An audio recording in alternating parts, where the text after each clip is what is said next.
tentu juga ini adalah fondasi kita Bapak Ibu. Fondasi kita untuk melewati tahun ini. Saya percaya kalau kita tidak percaya kepada Tuhan dengan segenap hati kita, maka saya percaya bahwa tahun ini kita akan memasuki tahun yang paling terburuk untuk kita. Kita akan hidup di dalam ketakutan, kita akan hidup di dalam kekhawatiran, kita akan hidup di dalam segala kebimbangan. Karena kita tidak memiliki harapan. Kita tidak memiliki toga yang kuat untuk menopang kita, Bapak Ibu. Maka harus ini. Amin ya. Harus. Bapak Ibu yang dikasihi Tuhan, pada pagi hari ini kita bersyukur karena Tuhan telah menuntun kita, memberkati kita sehingga boleh memasuki tahun baru pada pagi hari ini.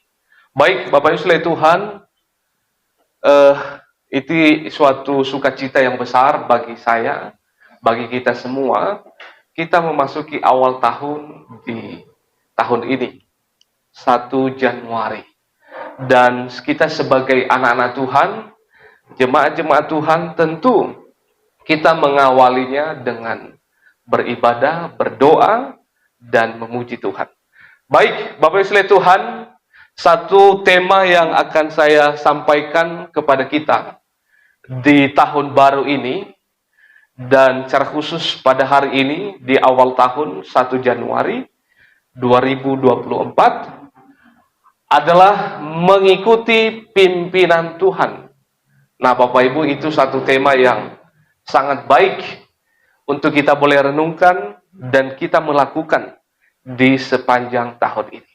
Baik, Bapak Ibu, saya ajak kita untuk membuka Alkitab kita dari Amsal pasal yang ketiga, ayatnya yang kelima sampai ketujuh. Di bawah satu perikop, kalau sudah menemukan semua, berkat dan hikmat. Ayat yang kelima, demikian firman Tuhan. Percayalah kepada Tuhan dengan segenap hatimu, dan janganlah bersandar pada pengertianmu sendiri. 1, 2, 3, ya.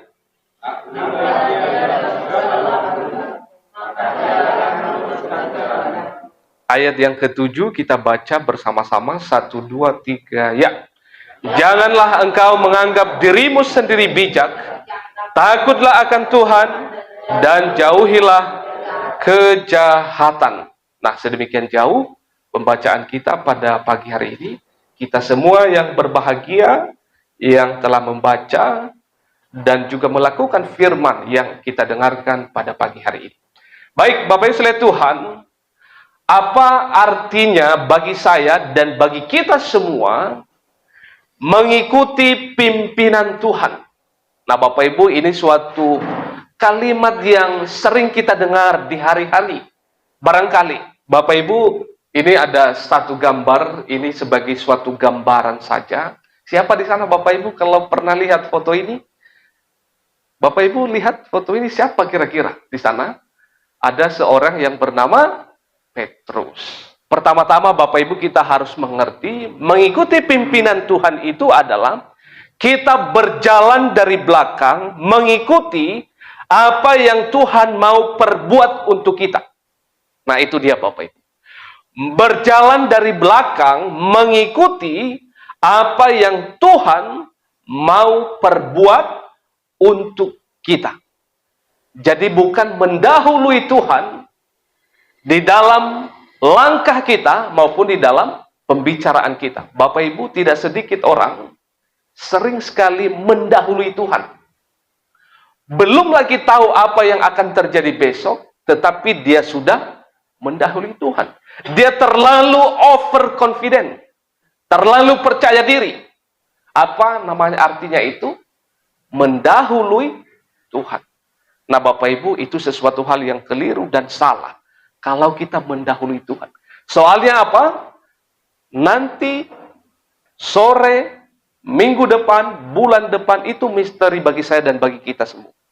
Maka tentunya kita harus berjalan dari belakang dan mengikuti apa yang Tuhan mau. Nah, itu yang pertama, artinya bagi saya dan bagi kita semua, mengikuti pimpinan Tuhan. Yang kedua adalah memperhatikan mendengar dan mau melakukan apa yang Tuhan mau kita kerjakan. Nah, Bapak Ibu, mengikuti pimpinan Tuhan itu adalah memperhatikan, mendengar dan mau melakukan apa yang Tuhan mau kita kerjakan. Kira-kira apa yang mau kita kerjakan yang Tuhan mau? Barangkali ada yang bisa kita kerjakan di tengah-tengah gereja. Barangkali ada yang bisa kita kerjakan di tengah-tengah keluarga. Barangkali ada yang mau kita kerjakan di tengah-tengah anak-anak kita, di tengah-tengah pekerjaan kita, di lingkungan kita berada. Maka itu mengikuti apa yang Tuhan mau. Dan juga terakhir artinya adalah mengikuti pimpinan Tuhan adalah bertobat, meninggalkan hasrat kehendak diri sendiri atau egois yang berlebihan. Bapak Ibu, sering sekali kita ini memiliki hasrat yang terlalu nafsunya tinggi. Nah, Bapak Ibu, ini perlu kita bertobat dalam hal ini. Itu sesuatu hal yang tidak mengikuti pimpinan dan penyertaan Tuhan.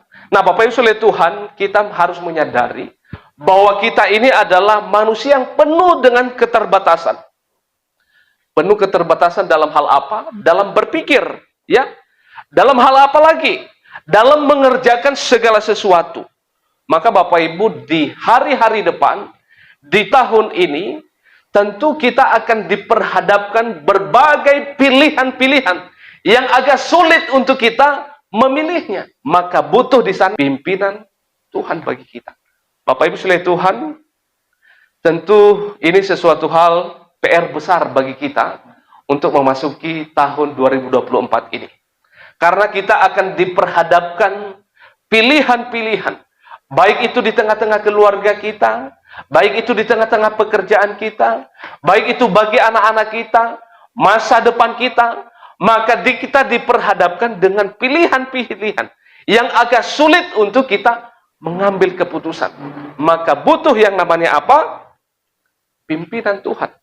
Nah, Bapak Ibu sekalian Tuhan, saya percaya bahwa di tahun ini kita tidak hidup di dalam ketakutan, kekhawatiran, tetapi kita hidup dalam pimpinan penyertaan Tuhan. Amin.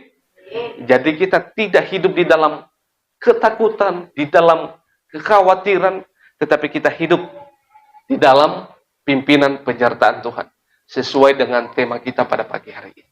Teman-teman silakan ikuti media sosial ini dan jangan lupa untuk like, komen, dan bagikan tayangan ini supaya menjadi informasi bermanfaat bagi teman-teman di luar sana yang belum mengetahui hal ini. Salam sehat, tetap semangat, Tuhan Yesus memberkati kita semuanya.